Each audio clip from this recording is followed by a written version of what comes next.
This video sponsored by SPO Digital Marketing.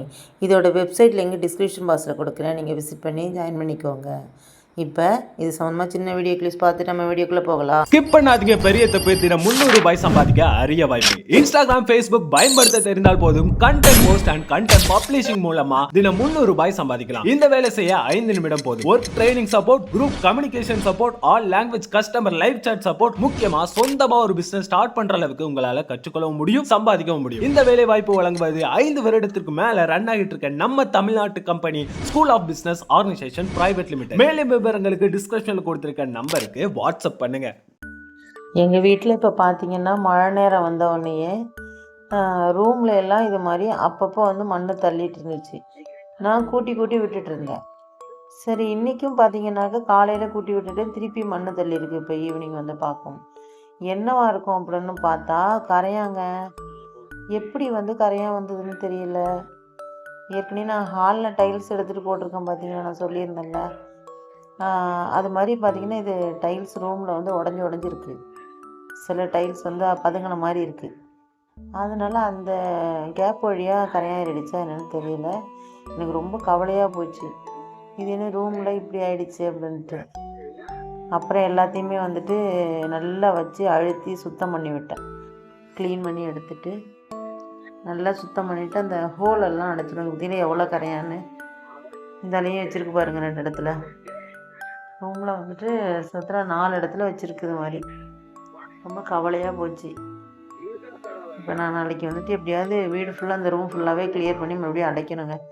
இப்போ கொஞ்சம் அடைச்சது மட்டும் நான் உங்களுக்கு வீடியோ எடுத்து போடுறேன். சுத்தமாக அந்த இடத்த க்ளீன் பண்ணி விட்டுட்டேன். தொடப்பத்தை வச்சு நல்லா அழகாக சுத்தமாக க்ளீன் பண்ணியாச்சு.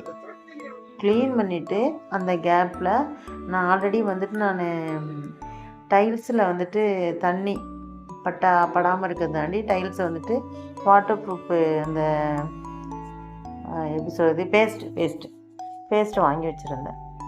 அந்த பேஸ்ட்டை வச்சுட்டு இந்த கேப்பை அடைச்சி விட்ருவோம் அப்படின்ட்டு சுத்தமாக இருக்குது அந்த இடத்துல எல்லாம். அந்த தெரியுது, நல்லா நார்மலாக பார்க்கும்போதே தெரியுது பாருங்கள் கேப். சிமெண்ட்டு பேஸ்ட்டு வச்சு அடைச்சது பொத்துக்கிட்டு வந்திருக்கிற மாதிரி இருக்குது. நீங்கள் கேட்கலாம், ஏன் சிமெண்ட்டு பேஸ்ட்டே ஒயிட் சிமெண்ட்டு மாதிரி இருக்கும்ல, அந்த பேஸ்ட்டே வச்சு அடைக்க வேண்டியதானே, எதுக்கு இதை போய் அடைக்கிறீங்க அப்படின்னு. அதை ஆல்ரெடி நான் அடைச்சிருக்கேன். அடைச்சுமே பார்த்தீங்கன்னாக்கா அந்த கேப் வழியாக எப்படியோ கரையான் உற்பத்தி ஆகிடுச்சு. அப்படியே விட்டுட்டோன்னா நமக்கு ரொம்ப ஸ்ட்ரெஸ்ஸை கொடுத்துருங்க அது கரையான். ஏன்னா என்னுடைய ஃபோட்டோ ஆல்பத்தையெல்லாம் கரையான் சுத்தமாக காலி பண்ணிடுச்சு. அதான் ரொம்ப மன கஷ்டமாக போயிடுச்சு அப்போவே. அதனால தான் இதை சரி, இதை வச்சு நம்ம வாட்டர் ப்ரூஃப் பேஸ்ட்டு தானே இதை வச்சு அடைச்சிருவோன்ட்டு உட்காந்து அடைச்சிட்டு இருக்கேன். உட்காந்து ஒன்று அடைச்சிட்டு அந்த கேப்பு நல்லா அடையிறதுக்கு விரலால் ப்ரெஸ் பண்ணி விட்டேன். விரலாலெல்லாம் ப்ரெஸ் பண்ணி விடக்கூடாது தான் தெரியுது எனக்கு. இருந்தாலும் நம்ம கை வச்சு அழுத்தி போடும்போது அந்த கேப்புக்குள்ளே மைல்டாக இருக்கும் பாருங்கள். அந்த ஊசி மாதிரி இருக்கிற கேப்புக்குள்ளெல்லாம் கையால் வச்சு அழுத்தும் போது அந்த பேஸ்ட் போயிடும். அதுக்காக தான் கையில் ஒட்டிச்சு. திருப்பி நல்லாவே அழுத்தி விட்டேன். அந்த கேப்புக்குள்ளே எல்லாம் நமக்கு தெரிஞ்சு பார்த்தீங்களா, அந்த கேப்பில் எல்லாம் நல்லா அந்த பேஸ்ட் ஊடுருவிடுச்சு. ஓகேவாக தான் இருக்குது. கை தான் எனக்கு ஒரு மாதிரி இதாகிடுச்சு.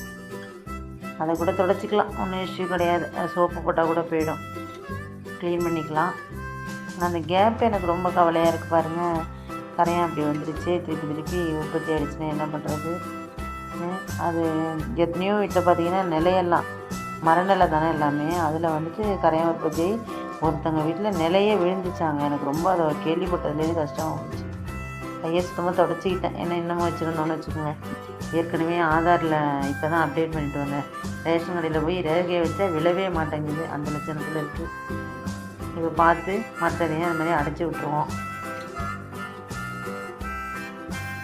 பார்த்து மற்ற கேப்பையும் அடைச்சி விட்டால் தான் கொஞ்சம் ஃப்ரீயாக இருக்கிற மாதிரி இருக்கும். டைல்ஸு பார்க்குறதுக்கு அழகாக இருக்குது. மறுபடியும் நான் அந்த பக்கத்துலேருந்து அடைச்சி விட்டுட்டேன். ஒரு வழியாக அடைச்சிட்டேங்க. அடைச்சாச்சு. அந்த 4 பிளேஸில் பார்த்தீங்களா கரையான், அது அந்த இடத்த க்ளீன் பண்ணி வச்சு அடைச்சாச்சு. இனிமேல் வராதுன்னு நினைக்கிறேன். வராமல் இருக்கிறது தான் நல்லது. ஏன்னா எவ்வளோ தான் நம்ம கஷ்டப்பட்டு வேலை செஞ்சாலும் நம்ம கரையான் அது வேலையை அது காட்டிட்டு தான் இருக்குது. அடைச்சிட்டேன். இது கொஞ்சம் உடந்த உடனே அந்த இதெல்லாம் காஞ்ச உடனே கொஞ்சம் துணி வச்சு அப்படியே க்ளீன் பண்ணி விட்டுலாம் கையிலன்னு இருக்கேன்.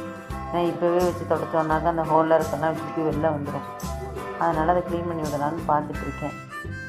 இப்போ பார்த்தீங்கன்னாக்கா நான் ஏற்கனவே இதை அடைச்சது போன வாரம் இந்த பக்கம் வந்து லைட்டாக ஒரே ஒரு இடத்துல இருந்தது. அந்த இடத்துல மட்டும் இருந்துச்சு. நான் வச்சு அடைச்சி விட்டேன். ஆனால் சைட்லெல்லாம் தொடச்சி விடலை, அப்படியே செட்டில் ஆகிடுச்சு. இது பார்த்தீங்கன்னாக்கா நம்ம மாப்பு போட்டு துடைக்கும் போதும் ஒன்றும் இப்போ விஷயம் இருக்காது.